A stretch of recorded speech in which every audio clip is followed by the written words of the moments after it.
Celestia found herself sitting on top of a falling column, enjoying the cool breeze that brushed against her cheek. The scenery of the forest, sky, and ruins brought about a striking image. When she was growing up at her family's home, there would be plenty of artwork on display. She remembered running through her family's garden, hiding behind the statues as she hid from the servants. That kind of upbringing was very insulated, giving her the feeling that everything in the world could someday belong to her. With Celestia's father being a duke, there was no end to those who tried to curry favors with their family. Princes would visit her home and dance with her at the various balls. Going to the palace wasn't something unusual for her. Thinking about these memories also brought up recent memories, where she was almost eaten by a monster. Her wet undergarments reminded her about how frightened she was. Before being eaten, a dashing hero, like those inside fairy tales, appeared and slew the beast. Then, with the power of a god, her hero vanquished the creatures and kissed her passionately. Before that moment, Celestia didn't know she had such a great classmate. The way his eyes seemed to draw her into their bottomless depths, his strong arms that held her dearly, not allowing anything to harm her. She felt her face heat up, thinking about how his body felt against hers. It was such a perfect image, her being in danger and then being rescued. This pleasant memory also made her remember how arrogant she sounded as she accused him of being a coward and leading her to show off. If she wasn't so arrogant, there would not have been as many deaths as there were. At least 4 nobles were killed during the event. Thinking about how those who were killed made her realize how close to dying she was.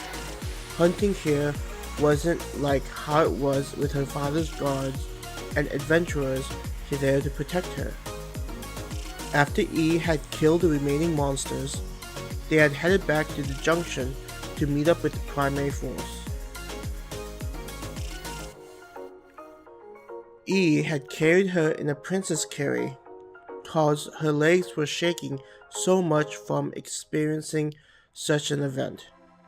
She had tried to walk on her own, but when her legs gave out, E had quickly grabbed her before she hit the ground. Without a word, he lifted her up into his arms and carried her the entire time. When they returned to the Junction, the teacher asked them what they were doing back so soon. E had explained that they had encountered thousands of monsters deep in the tunnel and how the creatures were stronger than what they were led to believe. This was especially true considering how magic thrown by her students seemed not to affect them. Hayun had ordered them to head back to where they camped earlier. Upon returning, they were told to rest while their teacher tried to figure out what they should do. She invited E and some of the upper nobility to discuss what their future actions were. Celestia could understand why their teacher looked so distressed about these events. Monsters in these woods were not supposed to be above E rank. This meant that all of them should have been easily able to kill these monsters. The fact that such high-level monsters were located here meant that something was wrong. With such a large number of monsters inside the nest, likely indicated that they were breeding faster and developing their strength. This usually only happened right before an overflow, which still had several years to occur.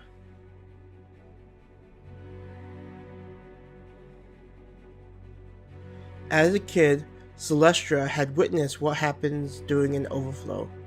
The city that her house ruled had reinforced all entrances and brought in all the farmers that were living outside the city walls.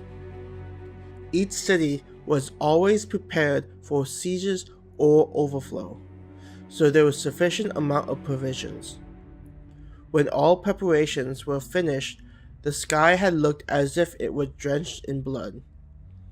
During this time, there were waves of monsters that roamed beyond the city walls. If you looked outside the walls, it appeared as if they only existed in an ocean. City guards had to fight off monsters day and night, never knowing when it would all end. Each overflow was never the same as the past one, so such an occurrence could last days or months. Eventually, they were able to fend off the creatures and make it to the end of the overflow. In the historical text, there was an overflow that lasted for an entire year.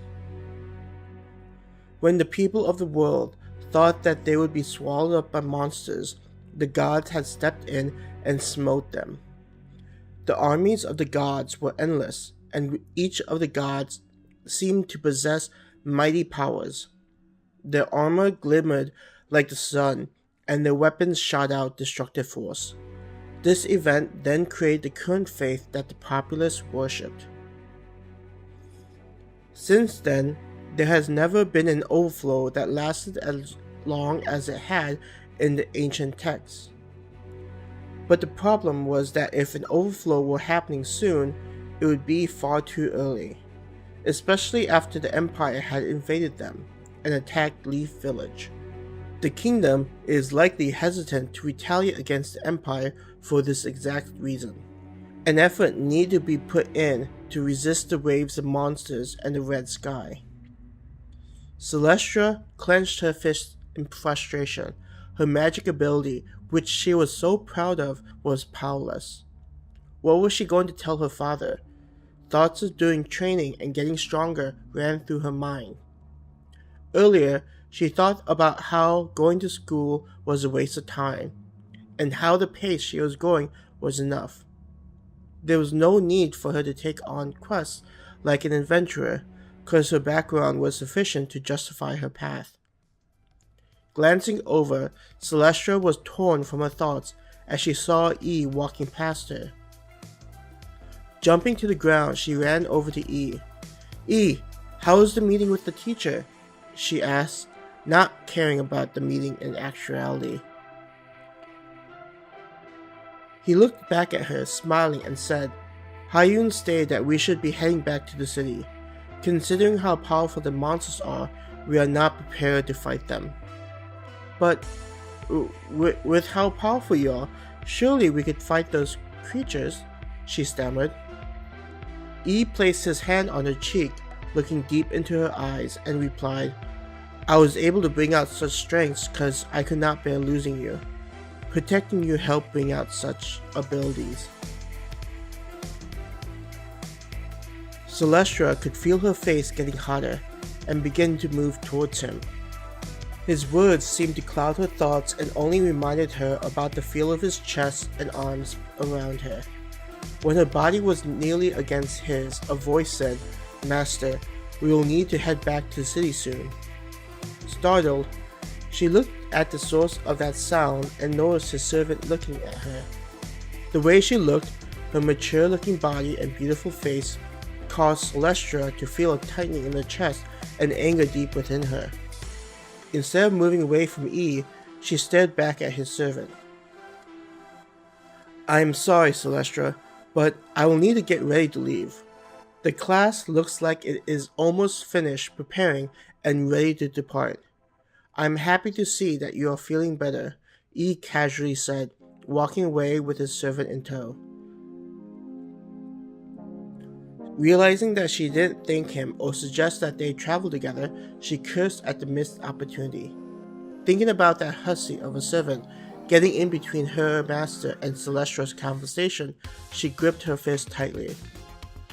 Thinking of him hanging around such a beautiful woman wasn't acceptable in her book. A part of her understood that she was acting ridiculous, but she couldn't help but feel drawn to him. The way he easily defeated monsters while she was held in his powerful arms. Celestia shook her head, banishing any more thoughts from her head. There were still things she needed to do to get ready to head back to the city. She wanted to talk with Hyun and learn if there were methods of increasing the power of her magic. Seeing the teacher's tent, where E and the others spoke, Celestia walked towards it. Before she entered the tent, she heard a voice yelling in anger. "Woman, how dare you have us retreat? I will not run away from such a great opportunity to demonstrate my great powers." Inside the tent, Celestia could hear her teacher's voice, whimpering, "But Master, there were too many inside the nest. I am only doing this out of concern for you. Please forgive me." A smack could be heard coming from the tent. "Do not talk back to me. I see that more training is necessary, considering how you are willing to disobey me." The voice sounded cruel, as if they enjoyed the thought of what was yet to come. "Master, I can do better. There is no need for such training," Ha Yun's voice shrieked. The voice began laughing loudly. "Your body seems to be saying otherwise. I bet you look forward to these sessions. I made sure to bring in new supply, which I know you enjoy greatly. When we return to the city, you'll get to experience how displeased I am with you. I do not care about what Father says. You are mine, and I'll do what I wish with you." Footsteps were heard heading towards the entrance. Hearing the voice walking towards her, she quickly ran to the back of the tent and hoped that this voice did not hear her. Though she didn't think that there was any reason to be cautious, considering her father's power, the experience inside the nest had given her a sense of understanding that overconfidence can lead to one's downfall.